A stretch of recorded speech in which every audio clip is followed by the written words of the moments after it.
ان کے جو ہیں جہاز، ان کے بحری جہاز ناکارہ ہو کر واپس لوٹ گئے، ان کے جہاز گر گئے، ان کا غرور، ان کا مان، ان کا ٹوما ہاک، ان کے انٹرسیپٹرز، ان کے پیٹریوٹ، ان کے تھاٹ، ان کی تمام وہ بڑی بڑی وہ جو سیٹلائٹ دوربینیں تھیں وہ تباہ انہوں نے کر دیں۔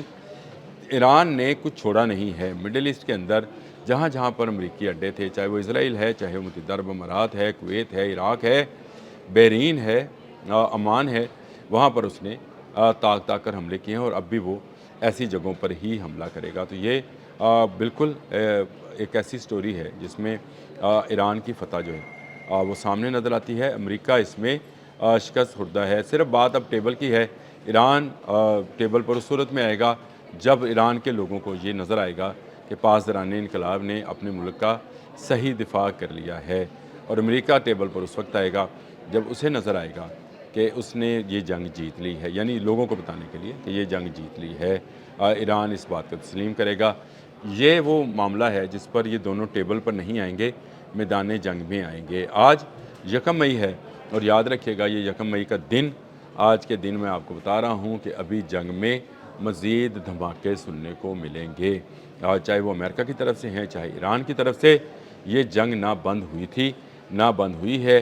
ایک ایسا سیز فائر ہے جس کی کوئی ڈیڈ لائن نہیں ہے، یعنی اس کو کسی وقت بھی بریک کیا جا سکتا ہے۔ بہت زیادہ دباؤ میں ڈونلڈ ٹرمپ ہیں، ان کے بیانات سے ظاہر ہوتا ہے۔ پیٹ ہیگسٹ جو وزیر جنگ ہیں وہ بہت زیادہ دباؤ میں ہے، اور اسی دباؤ کا نتیجہ ہے کہ وہ ایران پر دوبارہ چڑھ دوڑنے کی تیاری کر رہے ہیں، اور کوشش کر رہے ہیں کہ ایران کو ڈرا لیا جائے۔ اور آپ کو یاد ہوگا اس سے پہلے بھی انہوں نے اسی طرح کی ایک حرکت کی تھی، جب یہ کہا گیا تھا کہ رات 12 بجے کے بعد ایران پر ایک بڑا حملہ کر دیا جائے گا۔ مسئلہ صرف یہ تھا کہ اس کو مذاکرات کی ٹیبل پر یہ بات تسلیم کرنے کے لیے لایا جائے کہ وہ اپنے ایٹمی اثاثے جو ہیں اس کو رول بیک کر رہا ہے، اور اپنا افزودہ یورینیم جو ہے وہ کسی تیسرے ملک میں رکھنے جا رہا ہے۔ پاسداران انقلاب کہہ چکے کہ انہوں نے دوبارہ سے اپنی حکمت عملی، جنگ کی حکمت عملی تیار کر لی ہے۔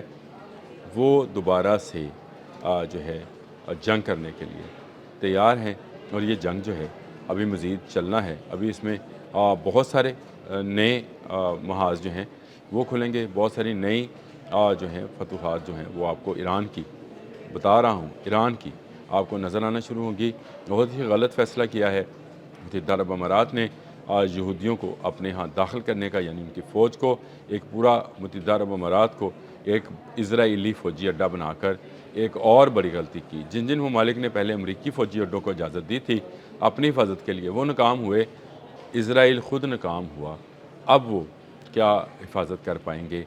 یہ ایک ایسی خوش فہمی ہے، کہہ لیں غلط فہمی کہہ لیں کہ یہ ہے کہ جس کا شکار جو ہیں متحدہ عرب امارات کے دوست جو ہیں بن رہے ہیں، وہ شاید سمجھ رہے ہیں کہ امریکہ یا اسرائیل ان کی حفاظت کرے گا۔ اللہ حفاظت کرنے والا ہوتا ہے۔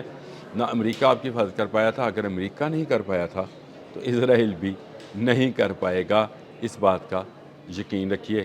اب بڑی جنگ جو ہے اس ماہ میں، یعنی اس مئی کے پہلے ہفتے میں یا دوسرے ہفتے میں اس کا آغاز دوبارہ سے ہوگا، دوبارہ سے حملے کیے جائیں گے، کیونکہ مذاکرات سے کسی کو کچھ حاصل نہیں ہوا ہے۔ پاکستان نے اپنے تئیں بڑی کوشش کی کہ دنیا اس جنگ سے بچی رہے، لیکن شاید امریکہ اس جنگ سے جو ہے جان تو چھڑانا چاہتا ہے، بچنا نہیں چاہتا ہے۔ اگر وہ بچنا چاہتا تو وہ ایران کی شرائط پر ہی یہ جنگ بند کر دیتا، اور ایران کی صرف ایک شرط تھی کہ آپ نے حماس کھول دیں، بلاکیٹ ختم کریں، ایران کو اجازت دیں، ایران اپنا کام کرے۔ اس کے بعد ایٹمی اثاثوں کے متعلق، افزودہ یورینیم کے متعلق جتنے مذاکرات ہیں وہ کیے جاتے رہے ہیں۔ یاد رکھیں اگر ایران نے آج آپ نے حماس کھول دی تو اس کے بعد ایران ساری شرطیں ایک کے بعد ایک مانتا چلا جائے گا، لیکن اگر امریکہ نے کھول دی تو ایران بھی کھول دے گا، تجارت دونوں طرف سے شروع ہوگی۔ کچھ جو پریشر ہے دونوں گورنمنٹس کے اوپر، ایران اور امریکہ کے اوپر، وہ ریلیکس ہوگا۔ دنیا میں جو ہے مہنگائی کا جو طوفان ہے، جو پیٹرول کی مہنگائی ہے، اس کو کچھ جو ہے سکون ملے گا۔ اس کے بعد شاید مذاکرات سے کچھ حل طلب مسائل جو ہیں ان کو حل کرنے کی چیزیں سامنے آئیں۔ اس سے پہلے ایسے نکات سامنے نہیں آ سکتے جو امریکہ چاہتا ہے۔ امریکہ یہ چاہتا ہے کہ تسلیم کر لیا جائے کہ وہ یہ جنگ جیت چکا ہے۔ یہ جنگ امریکہ ہار چکا ہے، اور بری طرح ہار چکا ہے، اس کا اس کو احساس ہے۔ اور اسی لیے اب وہ کہہ رہا ہے کہ میں ایک اور بڑا حملہ کروں گا۔ اسی طرح کے حملہ پہلے بھی کرنے کی اس نے کوشش کی تھی لیکن ناکامی ہوئی تھی۔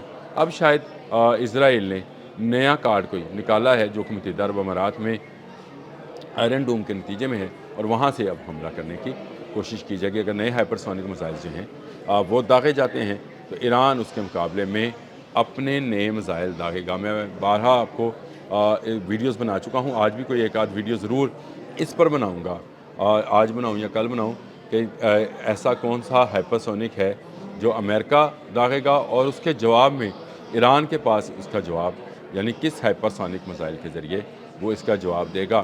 انٹرسیپٹرز کی میں بات نہیں کر رہا ہوں، میں ہائپرسونک اگینسٹ ہائپرسونک کی بات کر رہا ہوں۔ ایک بڑا حملہ اس ماہ میں متوقع ہے، پہلے یا دوسرے ہفتے میں۔